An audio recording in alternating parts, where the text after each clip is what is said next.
Okay, so last week we talked about the history of HIV and AIDS in Malawi. Today we want to look at, maybe before we go any further, can you mention some of the points that we looked at last week in terms of the history, or when was HIV AIDS identified in Malawi? 1985. Where was the first HIV patient?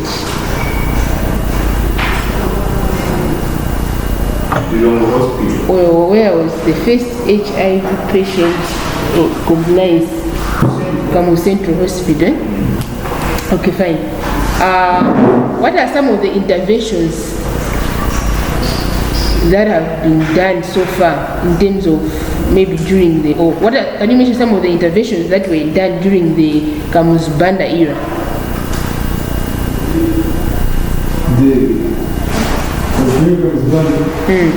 Because we looked at during the Kamuzbanda era, then we looked at Bagiri Muruzi's era, then we went again to look at the Mutarika's era. Right? Those are the three periods that we looked at in terms of the history of HIV and AIDS. So I just want you to give me a brief explanation, like what are some of the interventions that were done during the Kamuz, or what was happening during the Kamuz era as far as HIV is concerned. I remember that during the Kamuz era, it was illegal for people to be talking about HIV and AIDS.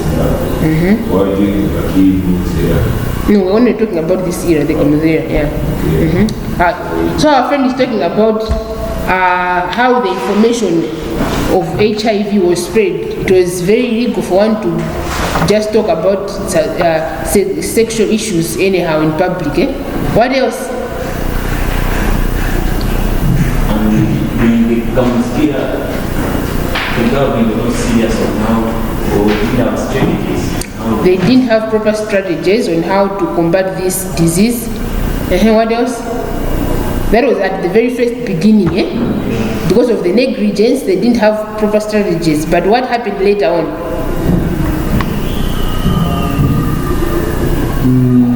They started taking it seriously HIV and AIDS in 1989. So it's like they started taking it serious after 4 years. Okay, and we see there was a certain commission that was put in place during the Kamuzu era. What was that commission? The name of that commission that was put in place to tackle issues concerning HIV and AIDS. National AIDS Commission, which later on during the Bagiri Muruzi progressed to what? National AIDS Control Program. And we see what were some of the contributing factors during the Muntarika era. The disease was a little bit, it got stabilized. What are some of the contributing factors that led to the disease to stabilize? Introduction of ARVs. What else?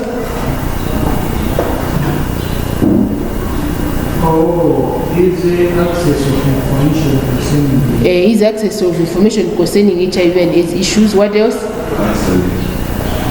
Yeah, that's the same information. What about in terms of nutrition? What happened?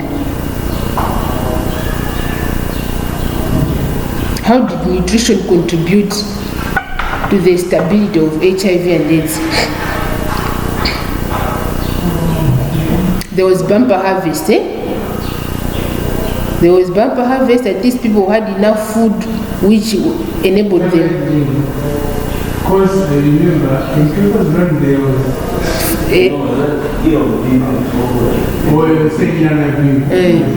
no, we're just looking here and there just to remind ourselves what we looked at in the previous class. Okay, fine, well, good. Today we want to look at the local perspective interventions. Local perspective interventions.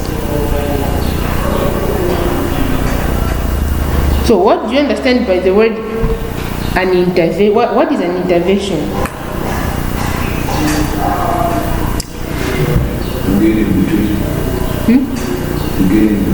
To get in between. To intervene. Measures to address something. There are measures to address something. There are to address something. Measures put in place to address something. Okay, fine. Another contribution. It's just an additional. I can see maybe it's a strategy taken to reduce certain population. So strategies that are put in place to combat something. So in this case, we're talking about HIV and AIDS. So we want to look at the local, what are some of the perspectives that, or what are some of the interventions that have been put in place so far in combating this disease AIDS. So local perspectives interventions. Local perspectives interventions.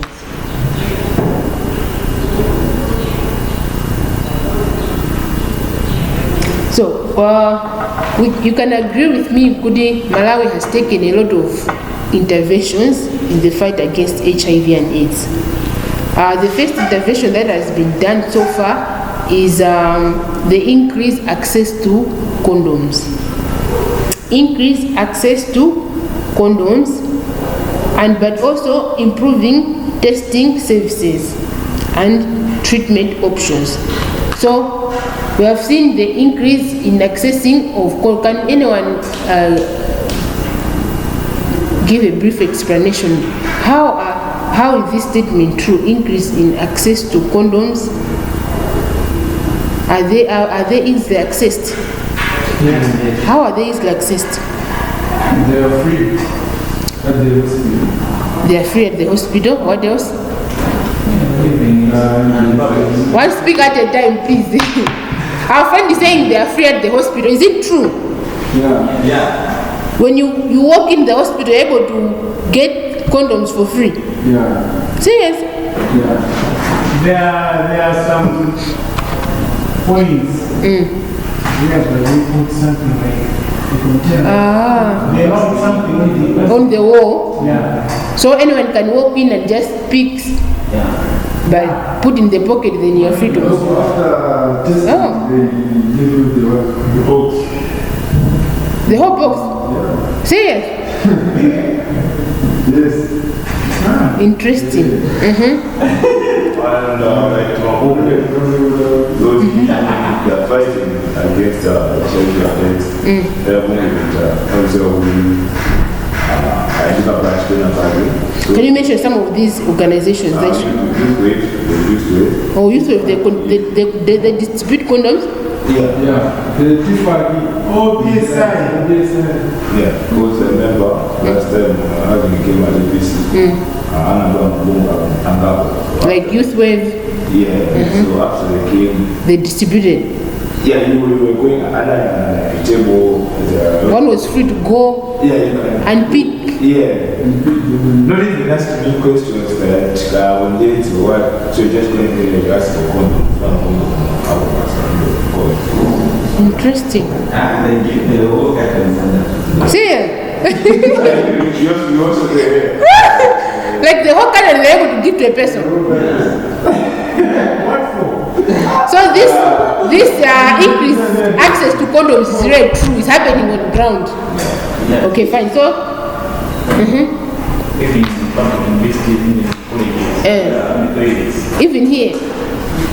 even here at this university. Yeah, it has happened, I think, once.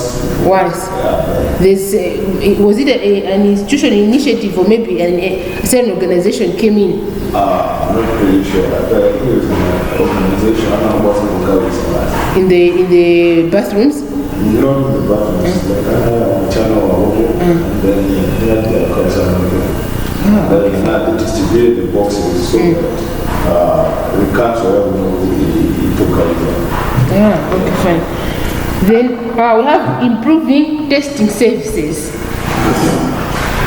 Improving testing services and treatment options. First of all, let us look at the testing services. How effective are testing services in our country? That's what it is. How have they improved? Yes. How?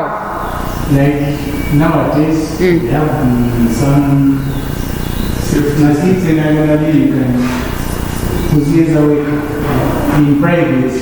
Without using the doctor knowing. They can just give you the testing kit. Where do you get them? At the hospital? In pharmacies too. In pharmacies as well? Yes. Okay, so it's true that we have improved the testing services whereby you can test yourself. I've even come across a certain situation whereby this other day I was just walking by in town. Then there was this group, I think there were two. They were walking where they sell second-hand clothes.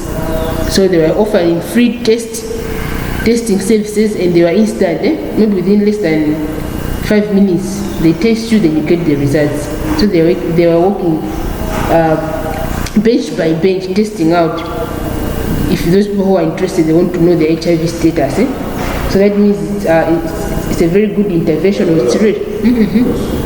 Don't you think those guys can also do to contribution to HIV? Contribution? What do you mean when you say contribution? No,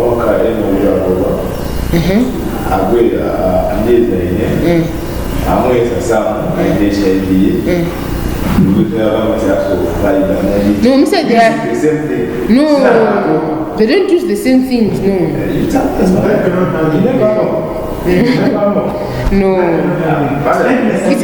one-time thing. And when you're having that test, you even see that it's being removed from the bag, sealed. So unless maybe you are reckless that you're not observing whatever is happening, you have to be very serious with your life. How can you see someone who is using something which has already been unpacked? You have to make sure that the things which are being used there well sealed. What happens? But in very rare cases, we're not running away from it. It can happen, but in very rare situations. Or maybe if someone is having maybe a specific agenda or a target, it's very rare. Yes, we cannot sign it out. Yes, it can happen, but in very rare occasions. What about treatment options? How have we improved in treatment options? In our hospitals, in our local communities, how has treatment been improved? Or how has it improved? At first, I hate to look at this. The ARVs that we are being distributed to HIV patients. I hate they were in charge and they were many, and they used to take them, I think, twice a day. But nowadays, I think it's once a day, and the bills are small nowadays as compared to the back then. Okay. Any more comments? Treatment options again, there are a few more hospitals. Also, they even provide my ARVs mobile.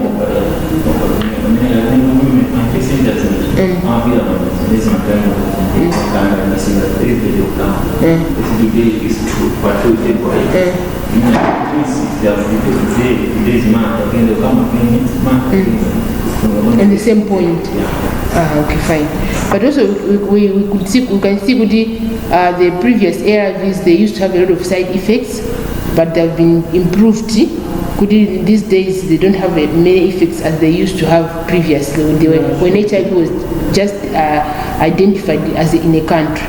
Sure. Back then people used to have a lot of side effects. You could even single it out. This one is HIV positive because of the way they were looking. Nowadays, because the medication has been improved, it's very hard for you to trace this one is HIV positive, because most of the side effects have been are no longer there. So many of these efforts have been funded by international organizations such as the World Health Organization, the World Bank, the Global Fund, PEPFAR, the President's Emergency Plan for AIDS Relief, that's PEPFAR, and the Joint United Nations Program on HIV and AIDS.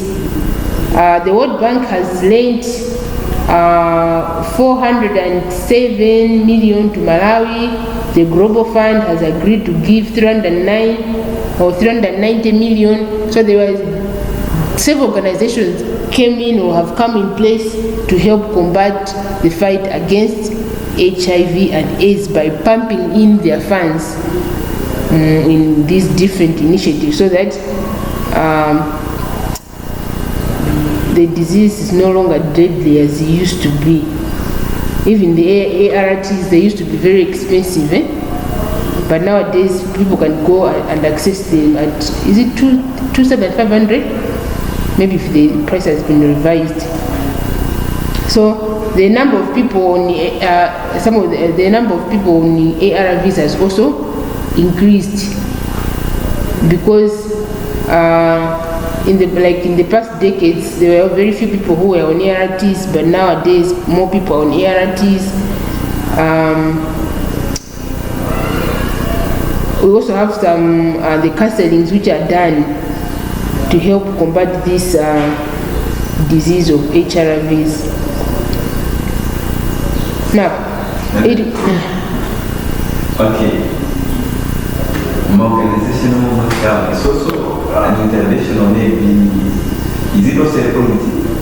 Yes, it's also an intervention, because back then it was only the government working on it. You see with different organizations, they have also come in, pumping in their money. So it's also an intervention. They are bringing in some money to make sure the health facilities are improved. Even the ARTs, the prices have reduced, or maybe make them up to free distribution of ARVs. Because these ARVs, despite what they are free distributed, they are being bought somewhere else. It's not Malawi who make ARVs. And for us to get them for free, that means there are some organizations that have pumped in money for us to access them for free. That's why they say free things are expensive. What about the introduction of PEP and the PEP?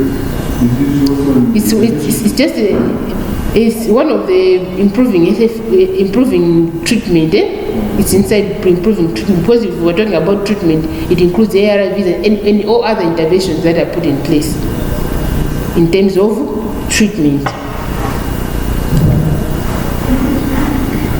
So it is in 2002 when the Ministry of Health began developing a plan for the distribution of ARVs.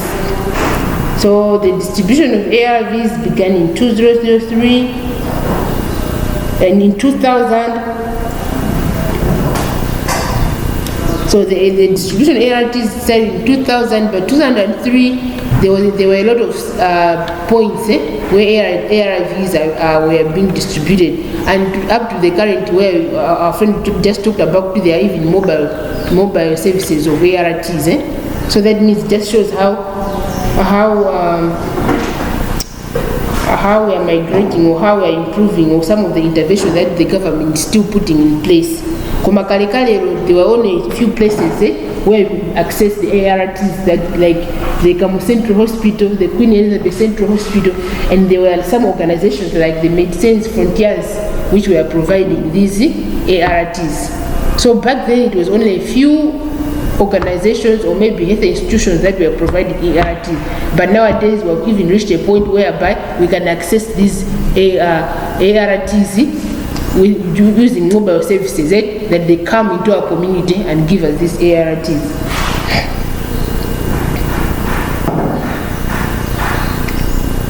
So maybe before we continue, how effective or how effective is this intervention of free distribution of ARVs? How has it contributed, or how effective this intervention of the distribution of free ARVs?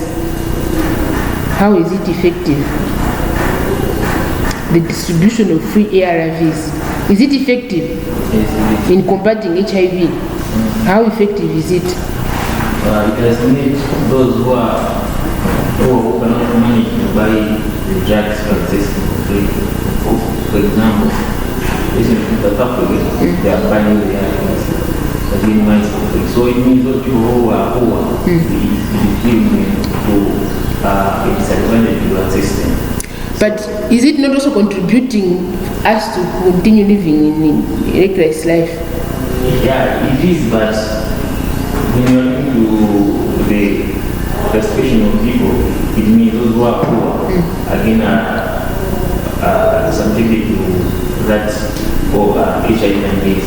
So it means, basically, for example, the government, they decide to disable those areas, it means those people who are poor won't have an advantage to access the drugs.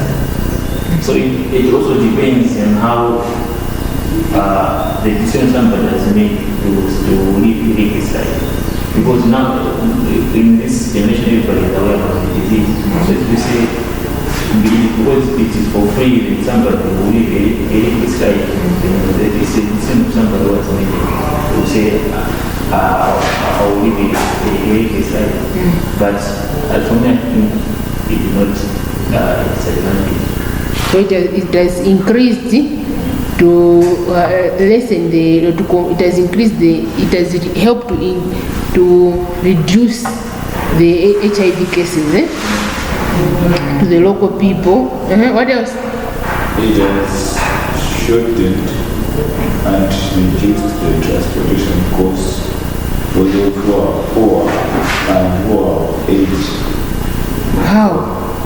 Since they're distributing in societies, local society communities. Or using the mobile, whereby in terms of you have the mobile services whereby they're able to reach them directly in their communities because they are free.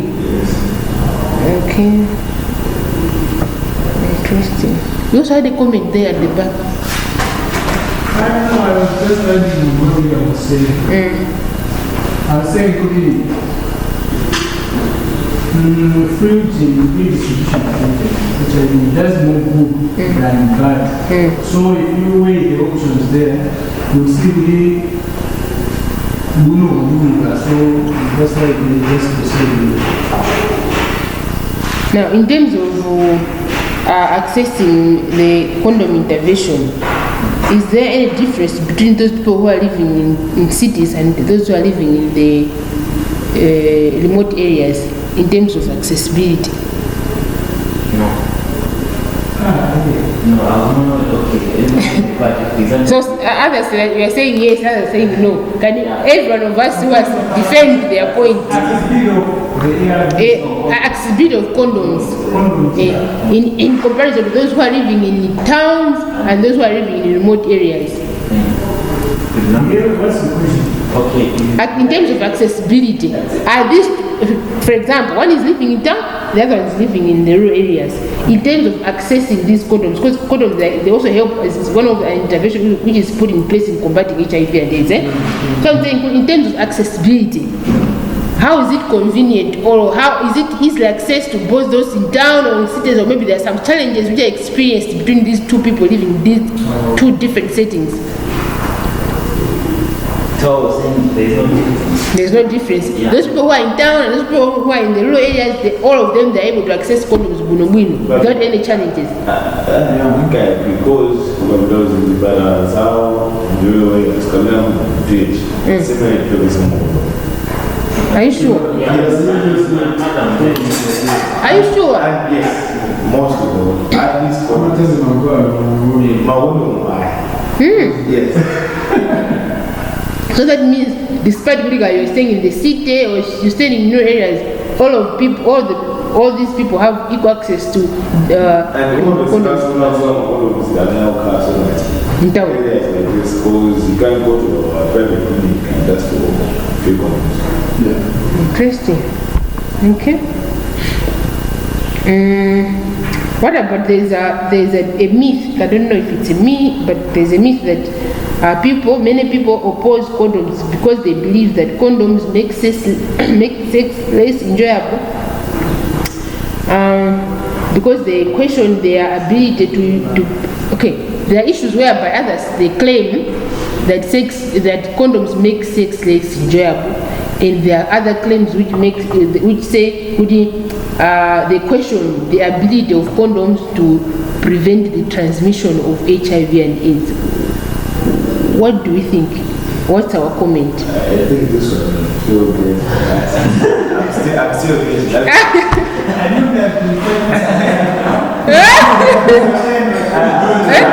Okay. No. Okay. Let us not. Okay. First of all, let us not. Okay. You can answer on a personal perspective. You can answer on how the community views at it. Where you're coming from. But I think the best experience.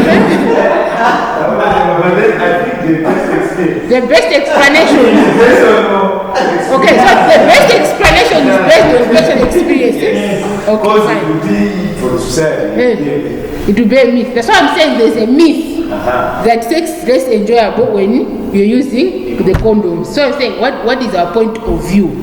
So your point of view may come from your personal experience or from the community perspective. So what do we say? Experience.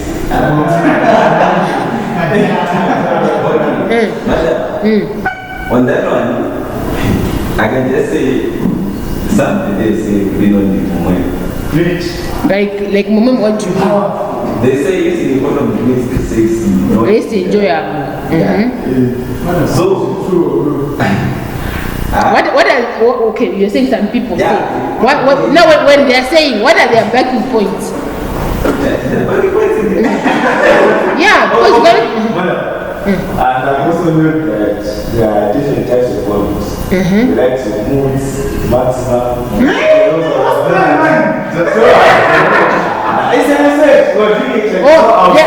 are different types. Yes, of course. So those types also affect how the sex is enjoyed. I'm really sure. Because,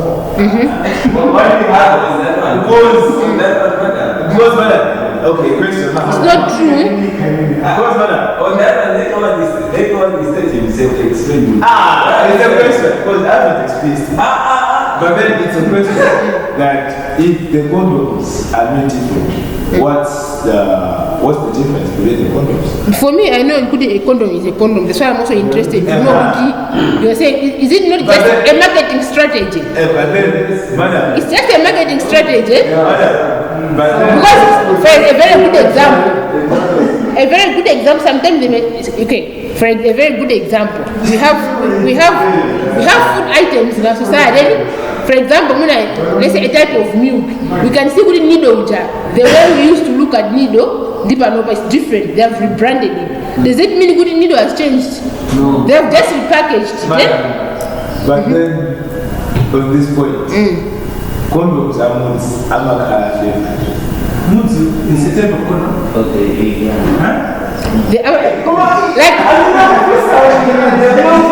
Like the water, because if in water we have water, not distilled water, then we have flavored water. Exactly. But are they different? But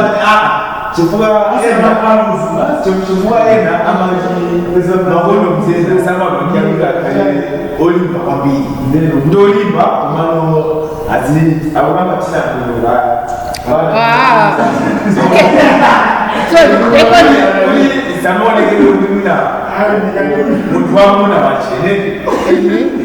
okay, so the contributing factors that the way the condoms is made up.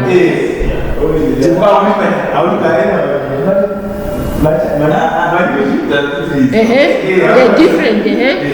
I know some reaction to flavor. I don't really. It's just rebranding. It's just a marketing strategy. That's how I look at it. Come a condom is a condom, protection. That's it. But madam, they even different sizes. Different sizes? Yeah, sizes. Even Okay, how are they different in size? How are they different in size?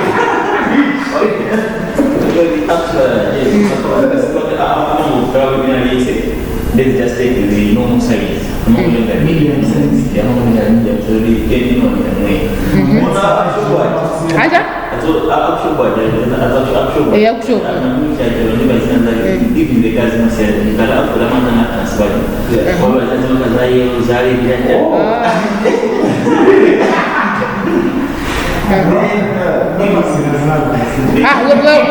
We're trying to learn from each other. This is working with HIV and AIDS. So let us not feel offended. Feel free and excuse me. Especially for us. So this is we're having a class discussion. Yes. These discussions end at the door. Yes. Continue. They actually, they don't call him and send me out on even the favor safe. I'm a call that was young. They are much over. I'm a call and favor, and they might get a minimum if you're having sex, they go. It's not in your call it. I used to that favor. Yeah, it's actually. But one was also the national cousin from the Macaran, coconut paper, Are they? Do they really have those flavors? Maybe it's just a marketing strategy. It's just a marketing strategy. Okay, so I told you that my flavor. Do you feel them when you drink? Exactly. It's just a marketing strategy. They stink. I'm sure. I'm a very so they stink. Yeah. That's my idea. I think Okay, fine. Let us continue. So, many people oppose condoms because they believe that condoms make sex less enjoyable, or because they question their ability to prevent the transmission. The point you wanted to clarify was when I'm here, I think scenario, family will not go say, I think when I'm paying a bit, I'm going to cheap. And I don't know to be good to be last. So the point Jerry said condoms make sex less enjoyable is just a myth. It's just a myth, eh? It's just the same. Whether you use a condom or you don't use, sex remains enjoyable. But then I've been thinking, back to the things